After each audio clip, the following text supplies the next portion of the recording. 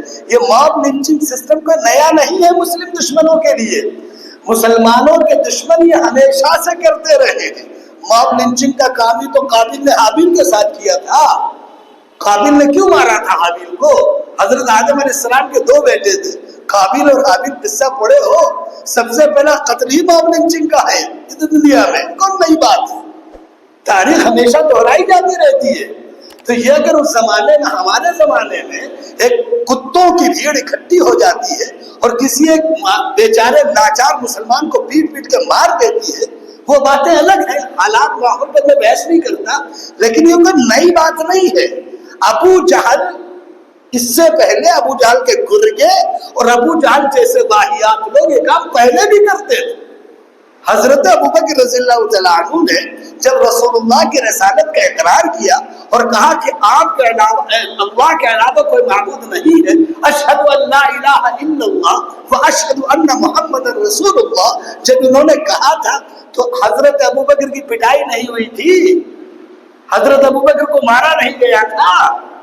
مسلمان، آج کے دور کے مسلمان پیٹ بھرے ہوئے ہیں، جیبوں میں پیسے بھرے ہوئے ہیں، سواریاں ان کے پاس ہیں، مکان ان کے پاس ہے، اور ہر طرح کی نعمت اللہ نے دے رکھی ہے. ذرہ برابر آزمائش میں نہیں آج کے مسلمان. میں بہت صاف لفظوں میں کہہ رہا، بس مسلمانوں کے دماغ خراب ہو، وہ اپنا کچھ بھی بکتے رہے، وہ الگ بات. آج کے دور کے مسلمانوں سے زیادہ خوشحال، سکون، اطمینان سے شاید کسی دور کے مسلمان رہے. اکثر مسلمانوں کو اللہ نے خوب دے رکھا ہے، خوب دے رکھا ہے، سب کچھ ہے مسلمانوں کے پاس. ہاں میں مانتا ہوں کہ مسلمانوں کی ایک بڑی جماعت اور ایک بڑا طبقہ غریب ہے، میں نہیں کہتا کہ نہیں ہے، میں نے کب کہا نہیں ہے، لیکن اللہ نے اتنا مال مسلمانوں کو دے رکھا ہے کہ اگر وہ زکوٰۃ کے اعتبار سے، صدقات کے اعتبار سے، حقوق کے اعتبار سے اپنے بھائیوں کا خیال رکھ رہے ہوتے تو یہ غربت نہیں ہوتی. یہ بھی بہت صاف لفظ میں کہہ دوں. ہمارے پاس تو جب مال آتا ہے تو ہم یہ سمجھتے ہیں کہ ہمارا ہی ہے. اسی لیے اللہ رب العزت نے قرآن پاک کے 30ویں پارے میں سورہ ہمزہ میں ایک بات کہہ دی ہے، وَيْلٌ لِكُلِّ هُمَزَةٍ لُمَزَةٍ الَّذِي جَمَعَ مَالًا وَعَدَّدَهُ، کہ انسان کر کے آ رہا، پیسہ کما رہا، گن گن کے رکھ رہا، گڈیاں بنا کے رکھ رہا ہے، اس بینک میں اس بینک میں، یہ پالیسی وہ پالیسی، یہ سسٹم وہ سسٹم، ادھر ادھر فلاں ڈھما. یہ ایک بات میں آپ کو بتا دوں، مال کا کمانا گناہ نہیں ہے، مال کا اپنے پاس رکھنا گناہ نہیں ہے، لیکن گناہ یہ ہے کہ غلط طریقے سے کمایا جائے، اور گناہ یہ ہے کہ جن کا حق ہے نہ دیا جائے. اور جہاں تک حقوق کی بات آتی ہے تو بہرحال ہمارا مسئلہ یہ کہ ہر آدمی اپنے اعتبار سے مسئلے ڈھونڈ لاتا ہے، بس اس پر میں تفصیل زیادہ عرض نہیں کرنا چاہتا. قرآن کہتا ہے جمع مال وعددہ، پیسے جمع کرتا ہے، گنتا ہے، حساب لگاتا ہے سونے سے پہلے، اتنا اس میں، اتنا اس میں، اتنا اس میں، یہ بچ گیا، یہ ادھر، یہ ادھر، یہ ادھر، یہ ادھر. یحسب ان مالہ اخلدا، سمجھتا یہ ہے کہ پیسہ رہے گا اس کی جیب میں ہمیشہ. اللہ رب العزت فرماتے ہیں کلا، ایسا نہیں ہوگا، ایسا نہیں ہوگا. یا تو پیسے کو تم چھوڑ جاؤ گے یا پیسہ تم کو چھوڑ جائے گا. یہ اصول ہے دنیا کا، کوئی لے کے نہیں گیا. ہاں بڑے بڑے مصر میں جو احرام بنائیں گے، پرامڈ جس کو بولتے ہیں، بڑے بڑے بنے ہوئے ہیں، اس میں لوگ کہتے ہیں کہ وہ بادشاہ خزانے کے ساتھ دفن ہو گیا. تو بات تو میں وہی کہہ رہا، یا تو پیسہ ہم کو چھوڑ دے گا یا ہم پیسہ چھوڑ دیں گے، دو میں سے کوئی ایک شکل ہوگی. ایسا کوئی نہیں ہوا کہ پیسہ اور انسان ایک ساتھ ہی گیا. اور اگر بھیا ایسا لگتا ہے تو پھر مرنے سے پہلے بڑھیا شاندار قبر بنوائیے، اس میں فلی ایئر کنڈیشن سسٹم لگوائیے، بڑھیا کسی بڑے پاور ہاؤس سے کنیکشن لے لیجئے، سکون سے مر کے اس میں لیٹیے، پھر اور کیا کیا جائے.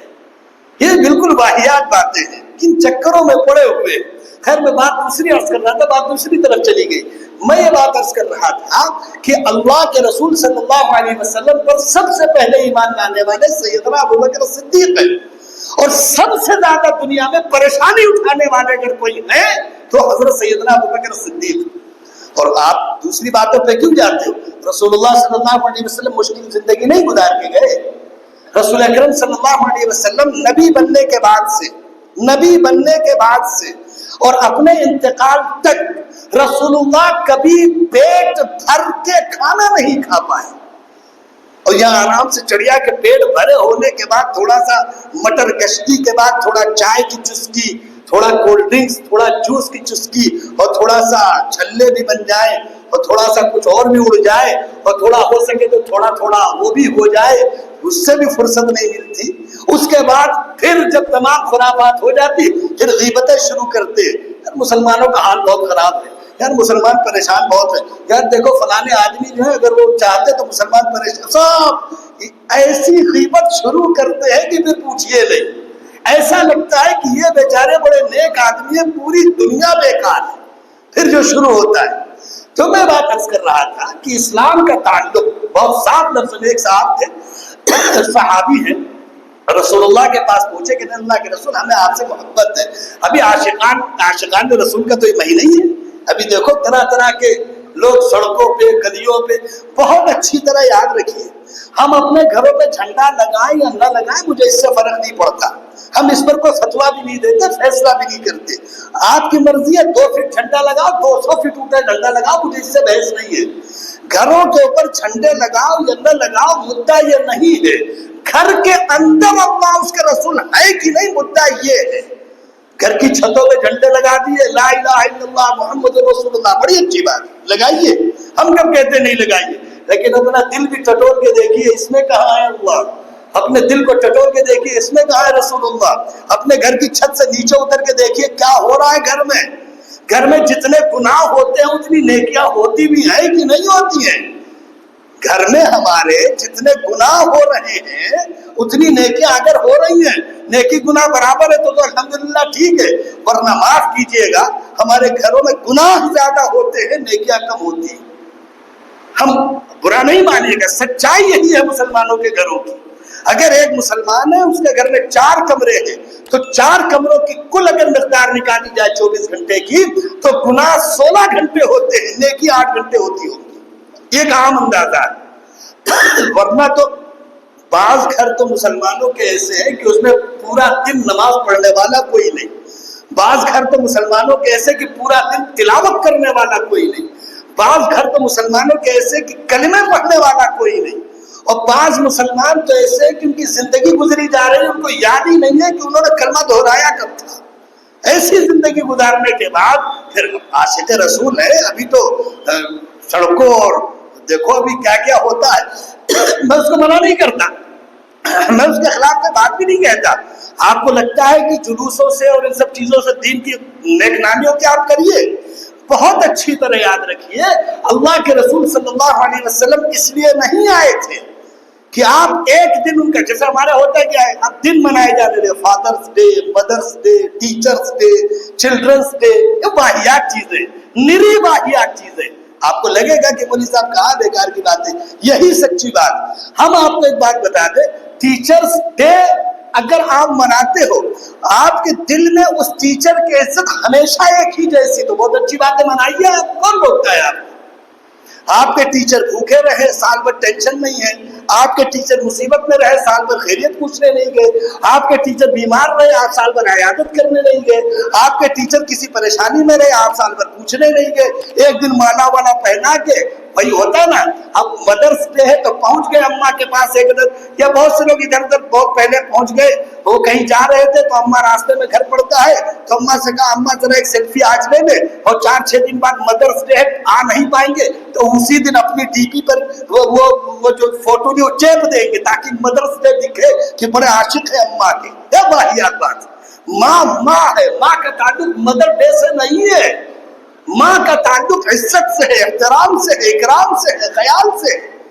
اگر ہم اپنی ماں کی عزت کرتے ہیں، فرما برداری کرتے ہیں، تابع داری کرتے ہیں، ان کا خیال رکھتے ہیں، ان کی بیماری، ان کی آزاری، ان کا دکھ، ان کی پریشانی، ان کی تکلیف اگر اپنی طرف سمجھتے ہیں، منائیے مدرس ڈے، کون روکتا ہے؟ لیکن سچائی بس وہ سیلفی لینے کے حد تک رہ گئے، فادرس ڈے، یہ سب خرافات، نہیں واحیات بات ہے۔ اب اگر کوئی بول دے تو کہتے ہیں مولوی صاحب بہت پرانے لوگ ہیں، بتاؤ اس میں کیا تکلیف؟ تکلیف کوئی نہیں، ہم کو کہے کی تکلیف ہے؟ اسلام یہ کہتا ہے کہ اسلام رسومات کا نام نہیں ہے، ماں وہ ہے جس کے قدموں تلے جنت جیسی نعمت ہے، باپ وہ ہے جو جنت کا دروازہ ہے، باپ وہ ہے، اللہ کے رسول فرماتے ہیں کہ جس کے ابا اس سے ناراض ہو تو اللہ اس سے ناراض ہے، ہاں ناراضگی کی وجہ درست ہو، یہ بھی یاد رکھیے گا۔ تو اللہ کے رسول جو دین لے کے آئے تھے، اللہ رب العزت نے نبیوں کو کیوں بھیجا؟ اس لیے بھیجا تھا تاکہ ان کا ایک دن یوم پیدائش معلوم ہو جائے۔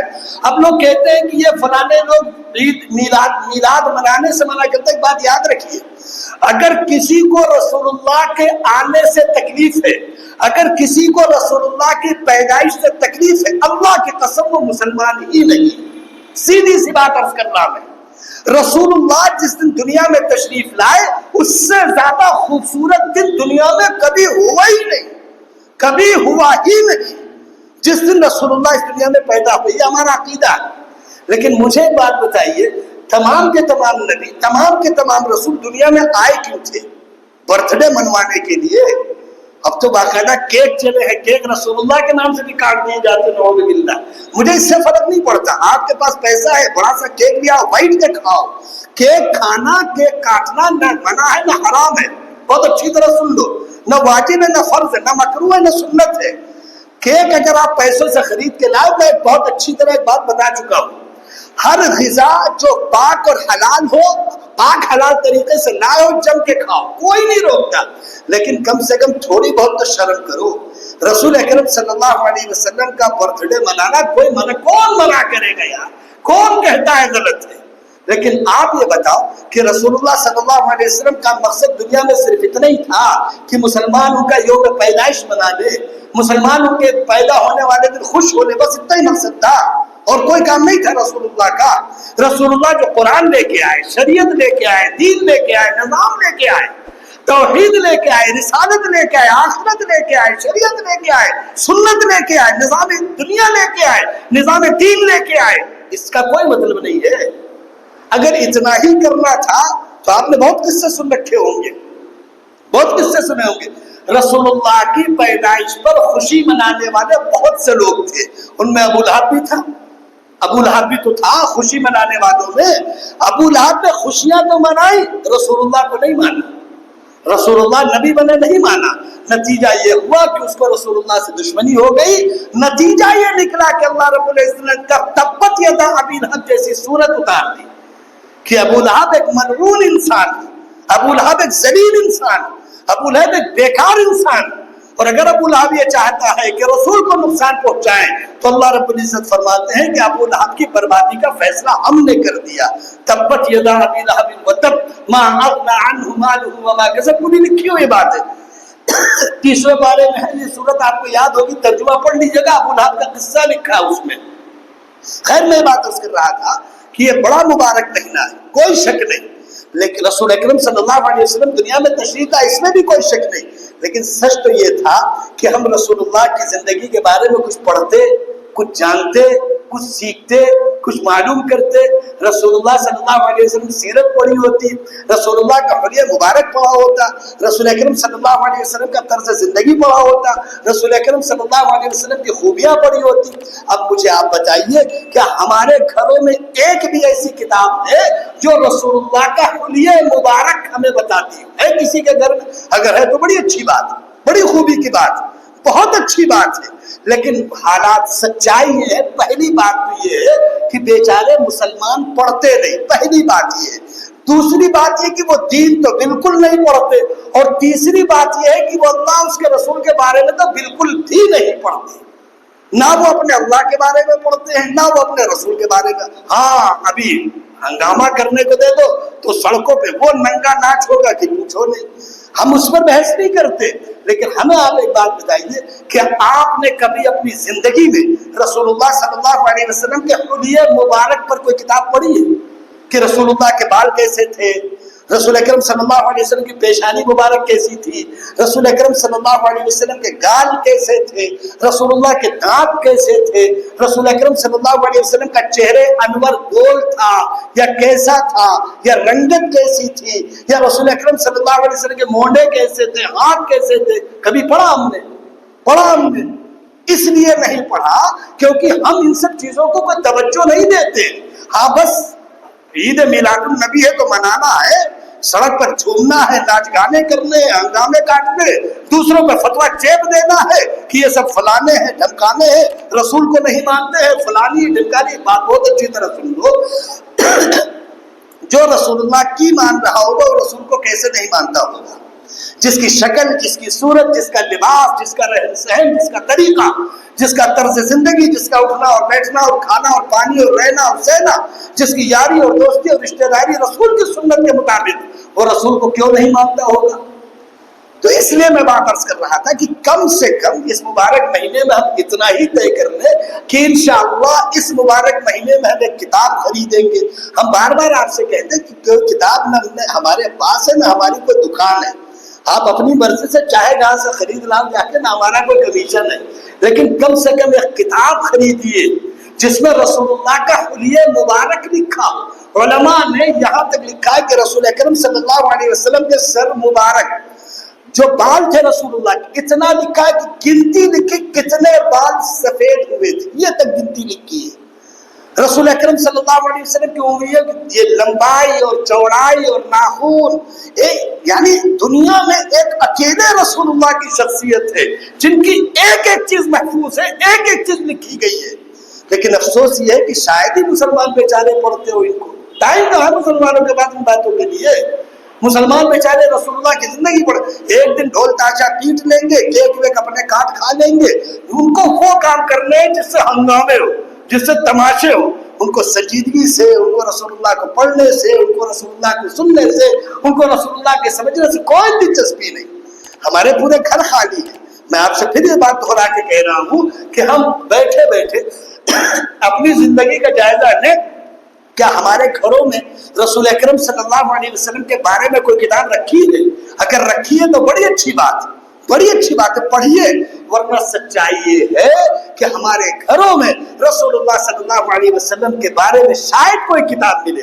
رسول اللہ کیسے کپڑے پہنتے تھے، رسول اللہ کن کپڑوں کو پسند کرتے تھے، رسول اللہ صلی اللہ علیہ وسلم کے پاس کل کتنے کپڑے تھے، یہ تک تاریخ میں لکھا ہے کہ رسول اللہ کے نبی بننے سے لے کے رسول اللہ کے انتقال تک رسول اللہ نے کتنے کپڑوں کا استعمال کیا، یہ تک لکھا ہے تاریخ میں۔ لیکن مسئلہ تو وہی ہے کہ ان سب باتوں سے ہمیں کوئی دلچسپی ہے نہیں۔ ہوتی تو ضرور خریدتے، ہوتی تو ضرور پڑھتے، ہوتی تو ضرور سنتے، ہوتی تو ضرور معلوم کرتے، ہوتی تو اس کی فکر کرتے۔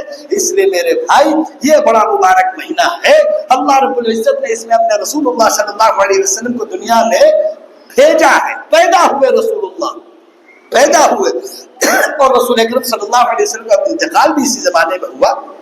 اس بارے میں اختلاف کے ساتھ میں کئی بار اس سے پہلے بھی کہہ چکا ہوں کہ رسول اللہ کس تاریخ میں پیدا ہوئے، یہ الگ الگ قول ہے۔ انتقال کب ہوا؟ 12 ربیع الاول کو، اس میں کوئی شک نہیں ہے، کوئی شک نہیں ہے۔ بہرحال اس سلسلے میں ہمارا بہت طرح کی باتیں رائج ہیں، ہم آپ سے ایک بار پھر دوہرا کے کہیں گے کم سے کم اس مہینے میں ہم یہ طے کر لیں کہ ہم رسول اللہ کی زندگی کے بارے میں پڑھیں گے، ہم کو کتاب خرید کے لائیں گے انشاءاللہ، جس سے ہم اپنے رسول کو جانیں گے، جس سے رسول اللہ کا حلیہ مبارک پہچانیں گے۔ ارے جیسے کوئی نچنیا ہوتا ہے، گویا ہوتا ہے، تو یہاں سے سر مونڈ لے تو یہاں سے مونڈ لیتے ہیں، یہاں سے کپڑا پھاڑ لے تو یہاں سے پھاڑ لیتے ہیں، ہوتا نہیں ہوتا نچنیا سے محبت میں۔ تو آپ رسول اللہ کی زندگی پڑھیں گے تو رسول اللہ کی محبت بھی پیدا ہوگی انشاءاللہ۔ رسول اللہ جیسا حلیہ، رسول اللہ جیسا طریقہ، رسول اللہ جیسی شباہت، رسول اللہ جیسی شکل، رسول اللہ جیسا طرز عمل، رسول اللہ جیسا طریقہ کار، کم سے کم ہم تو سیکھیں، ہم تو پڑھیں، ہمیں تو جانکاری ہو، ہمیں تو معلوم ہو۔ لیکن وہی افسوس کے ساتھ بات کہی جاتی ہے کہ ہم نہ رسول اللہ کے بارے میں کچھ جانتے ہیں، نہ ہم رسول اللہ صلی اللہ علیہ وسلم کے نہ دریال جانتے ہیں، نہ ننیال جانتے ہیں، ہم نہ رسول اللہ صلی اللہ علیہ وسلم کے بھائی بہنوں رشتہ داروں ان کے بارے میں کوئی تذکرہ جانتے ہیں۔ رسول اللہ کا کوئی سگا بھائی بہن نہیں ہے، اس میں کوئی شک نہیں، تو کیا رسول اللہ کے پھوپھی زاد بھائی نہیں تھے، ماموں زاد بھائی نہیں تھے، اور رشتہ دار نہیں تھے؟ کسی کا نام ہم جانتے ہیں؟ پوچھا ہم نے کبھی؟ سوچتے ہیں کبھی اس کے بارے میں؟ رسول اللہ کے رشتہ داروں کے بارے میں جانتے ہیں؟ رسول اللہ کے ننیال کے بارے میں، رسول اللہ کے دریال کے بارے میں کبھی سنا کسی سے؟ اس لیے نہیں سنتے کیونکہ وہ ایک ٹولہ ہے، وہ اپنی خرافات میں لگا رہتا ہے، باقی مسلمانوں کو بھی اس کی زیادہ کوئی فکر نہیں ہے۔ آپ یہ بتائیے کہ ہمارا رسول کے سوا ہے کون؟ دنیا میں عزت کا سبب رسول اللہ، قبر میں رسول اللہ، حشر میں رسول اللہ، پل صراط میں رسول اللہ، ہے رسول کے علاوہ کوئی؟ لیکن سچائی یہ بھی ہے کہ ہم رسول اللہ کے نہیں ہیں۔ رسول اللہ تو ہمارے ہیں، اس میں کوئی شک نہیں۔ رسول اللہ نے ہمیں کبھی تنہا نہیں چھوڑا، رسول اکرم صلی اللہ علیہ وسلم نے کسی دکھ میں امت کو نہیں چھوڑا، رسول اللہ اگر راتوں کو اٹھ کے روتے تھے تو اس لیے نہیں کہ رسول گناہ کرتے تھے، رسول اگر رات کو اٹھ کے روتے تھے تو اس امت کے گناہ کی معافی کے لیے دعا کرتے تھے، رسول اللہ اگر بھوکے رہتے تھے تو اس امت کی فکر میں رہتے تھے، رسول اللہ کے جسم اطہار سے اگر خون نکلا تو اس امت کی فکر میں نکلا، رسول اللہ کے اولادوں کو اگر تکلیف ہوئی تو اس امت کی خاطر ہوئی، لیکن تکلیف یہ ہے کہ اس امت کو ان سب چیزوں سے کوئی مطلب نہیں۔ رسول اللہ کی بیٹیاں، رسول اللہ کے بیٹے کس مصیبت کے ساتھ دنیا سے گئے، کوئی مطلب نہیں، بس خالی ہنگامہ کرنا ہے، خرافات کرنی۔ اس لیے بھائی ہاتھ جوڑ کے عرض کرتا ہوں، بڑا مبارک مہینہ ہے جہاں تم بہت سی چیزیں بناؤ گے تو کم سے کم ایک کتاب خرید لانا، 10 15 20 50 روپے کی ملے گی، ہندی اردو عربی سب میں ملے گی۔ رسول اللہ کے حلیہ مبارک، رسول اللہ کی شکل و شباہت، رسول اللہ کی پورے جامع تصویر، فوٹو تو کوئی نہیں بنی ہوگی لیکن رسول اللہ کے بارے میں لکھی ایک بات۔ میں نے آپ سے یہاں تک کہا کہ رسول اللہ صلی اللہ علیہ وسلم کے بارے میں بہت تفصیلات سے ایک بات لکھی، رسول اللہ کے پیدا ہونے سے پہلے کی خصوصیات، رسول اللہ کے پیدا ہونے کے بعد کی خصوصیات، رسول اللہ کے نبی بننے سے پہلے کی خصوصیات، رسول اللہ کے نبی بننے کے بعد کی خصوصیات، رسول اللہ کے انتقال کی خصوصیات، رسول اللہ کی تدفین کی خود سب تفصیل سے لکھی، خوبیاں ہیں رسول اللہ کی۔ تو کم سے کم ایک بار پڑھنا تو چاہیے ہمیں کہ ہم رسول کو مانتے ہیں، ورنہ سب باتیں ہی باتیں ہیں اور باتوں سے کوئی دنیا میں کام نہیں ہوتا۔ اس لیے طے کریے اس مبارک مہینے میں ہم رسول اللہ کے بارے میں پوری معلومات حاصل کریں گے انشاءاللہ۔ اس کے لیے پیسہ خرچ کریے، کتابیں خرید کے لائیے، کسی جاننے والے سے معلوم کریے، بیٹھ کر سکون سے پڑھیے۔ ہاتھ جوڑ کے آپ سے عرض کریں گے ہماری ان باتوں کو موبائل پہ سرچ نہ کریے گا، تھوڑا دماغ لگا کے پڑھنے کی عادت ڈالیے۔ ہمارے ہوتا ہے بیٹھے کھٹ کھٹ کھٹ کھٹ تھوڑی دیر چاہیے بگا ہم دیکھ لیں، معاف کرنا دین اس سے نہیں پھیلتا، دین قربانی، فکروں، محنتوں، کوششوں سے پھیلتا ہے، دین فکروں سے سمجھ میں آتا ہے، دین محنت سے سمجھ میں آتا ہے، دین کے لیے لگنا پڑتا ہے، دین کے لیے چلنا پڑتا ہے، دین کے لیے بیٹھنا پڑتا ہے، دین کے لیے قربانی دینی پڑتی ہے۔ اس لیے کتابیں خرید کے لائیے، گھر میں رکھیے، پڑھیے، پڑھنے کا رواج ڈالیے، بچوں کو بٹھائیے، بتائیے رسول اللہ کون ہے، بتائیے رسول اللہ کی خوبی کیا ہے، بتائیے رسول اللہ کا چہرے انور، سر کے بال سے لے کے پیر تک، رسول اللہ صلی اللہ علیہ وسلم یہاں تک لکھا ہے کہ رسول اللہ جب چلتے تھے تو دایاں پیر کس طرح رکھتے تھے، بایاں پیر کس طرح رکھتے تھے، لکھا ہوا ہے کتابوں میں بہت صاف لفظوں میں۔ رسول اللہ کے قدم مبارک یہ دبے ہوئے تھے کہ کھلے ہوئے تھے، لکھا ہے کتاب میں۔ رسول اللہ کی یہ ہتھیلی گول تھی یا دبی تھی یا جھکی تھی یا چپٹی تھی، لکھا ہے کتاب میں۔ لیکن افسوس یہ ہے کہ ان سب باتوں سے ہمیں کوئی مطلب نہیں بچا۔ ہم اپنے رسول کے بارے میں کیا جانتے ہیں سب کو معلوم، اس سے زیادہ تو ہم نچنیا اور گویا کے بارے میں جانتے ہیں، ان کا برتھ ڈے بھی جانتے ہیں، ان کا فلانا ڈے بھی جانتے ہیں، ان کا ڈھمکانا ڈے بھی جانتے ہیں، ان کی فلانی مووی ڈھمکانی مووی۔ ایک گانا رکھو کسی کے سامنے تڑ سے بتاتا ہے مسلمان فلانے پکچر کا ہے، اور ان کے سامنے قرآن کی ایک آیت رکھ دو کہتے ہیں تم جانا تو تمہارا کام ہے، قرآن کی آیت پوچھ لو تو نہیں بتا پائیں گے، گانا ان کے سامنے یہ فلانی پکچر ہے تڑ سے بتاتے، ایک ڈائلاگ بتا دو تڑ سے بتاتے فلانے ہیرو کا فلانی پکچر میں ڈائلاگ ہے، بہت قابلیت ہے۔ اللہ کرے قابلیت اور بڑھے، لیکن کاش ایک قابلیت قرآن میں بڑھے، حدیث میں بڑھے۔ ہم آپ سے قول نقل کریں کہ بات کس کی ہے، آپ کہیے کہ ابوبکر کی ہے، عمر کی ہے، عثمان کی ہے، علی کی ہے، فلاں صحابی کی ہے، فلاں صحابیہ کی ہے، فلانی امی جان کی۔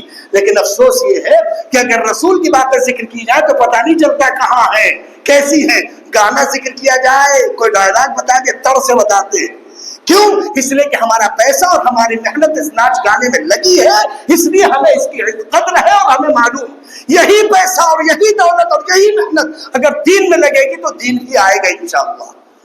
اس لیے اللہ کے واسطے ہاتھ جوڑ کے عرض کرتا ہوں اس مہینے کی قدر کیجئے، خرافاتوں سے اپنے آپ کو دور رکھیے، رسول اللہ کو اللہ نے کیوں بھیجا یہ سنیے اور سمجھیے اور جانیے۔ اور ایک کام اگر آپ کر سکتے ہو، دوبارہ دہرا رہا ہوں میں، ایک کام اگر آپ کر سکتے ہو تو ضرور کریے گا کہ رسول اللہ صلی اللہ علیہ وسلم کی جو پورا حلیہ مبارک ہے سر سے پیر تک کتاب خرید کے لائیے، اسے ضرور پڑھیے کہ ہمارے رسول اللہ دکھنے میں کیسے تھے، ہمارے رسول اللہ بولنے میں کیسے تھے، ہمارے رسول اللہ چلنے میں کیسے تھے، ہمارے رسول اللہ بیٹھنے میں کیسے تھے، ہمارے رسول اللہ کھانے میں کیسے تھے، ہمارے رسول اللہ باتوں میں کیسے تھے۔ پڑھیے کبھی ہمارے رسول جب ناراض ہوتے تھے تو شکل کیسی ہوتی تھی، زبان مبارک سے کیا الفاظ نکلتے تھے، ہمارے رسول جب خوش ہوتے تھے تو کون سے کلمات زبان سے نکلتے تھے. یہ باتیں ہمیں پڑھنی چاہیے، یہ باتیں ہمیں جاننی چاہیے، یہ باتیں ہمیں معلوم ہونی چاہیے. کم سے کم اپنے رسول کے بارے میں تو جانیے.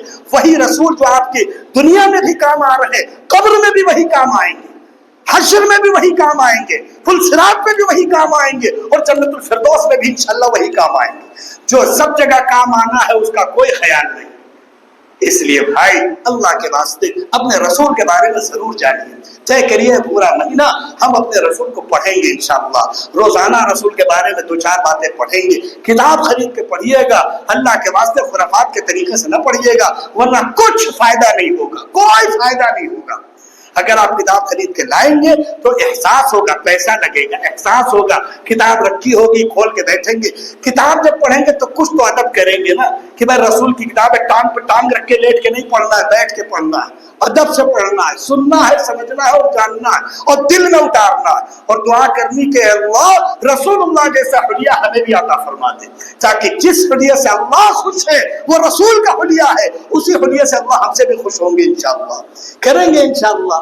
اللہ سے دعا کریے کہ اللہ ہم سب کو عمل کی توفیق عطا فرمائے. وآخر دعوانا الحمدللہ رب العالمین.